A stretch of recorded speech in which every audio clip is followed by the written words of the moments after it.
In today's video, I'm going to teach you how to log into Dropbox in just about 5 minutes. For many of us, Dropbox has become an indispensable tool, whether we're sharing important documents for work, sending photos to friends and family, or keeping our valuable data backed up. But if you're new to it or just need a little refresher on logging in, you're in the right place.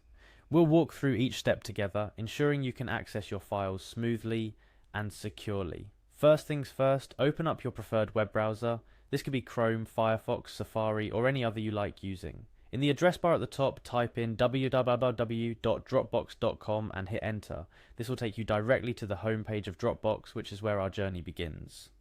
Once you've arrived on the Dropbox homepage, you'll see various options including features about Dropbox pricing and of course the option to log in. To proceed, look for the login button.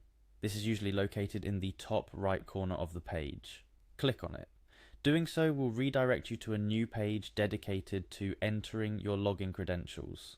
For those who have set up your Dropbox account with your Google account or simply prefer the convenience it offers, the next step is particularly easy. On the login page you've been directed to, you'll notice a Continue with Google option.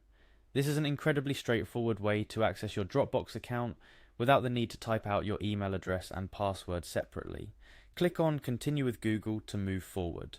At this point, a new window or tab will open up asking you to choose which Google account you'd like to use.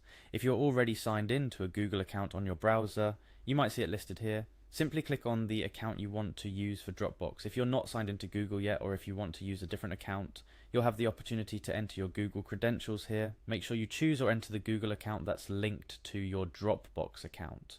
After selecting or signing into your Google account, you might be prompted to give Dropbox permission to access some of your Google account information. This is a standard practice for apps and services that use Google for login purposes. Review the permissions, and if you're comfortable, proceed by clicking Allow. This step is crucial as it establishes a secure connection between your Google account and Dropbox, ensuring that only you can access your files. Once you've granted permission, voila, you will be seamlessly logged into your Dropbox account.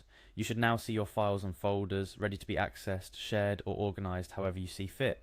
Before we wrap up, a few important tips to consider for a smooth Dropbox experience.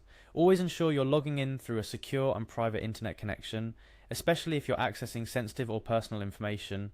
This guards against unauthorized access to your data. Also, if you're using a shared or public computer, don't forget to log out of your Dropbox and Google accounts when you're done. Privacy and security should always be your top priority. And there you have it. Logging into Dropbox, particularly through Google, is as easy as pie. Whether you're a first timer or just needed a little reminder, I hope this guide helps you get back to what's important: accessing and sharing your files with ease. Thank you for watching, and don't forget to check back for more helpful guides and tips.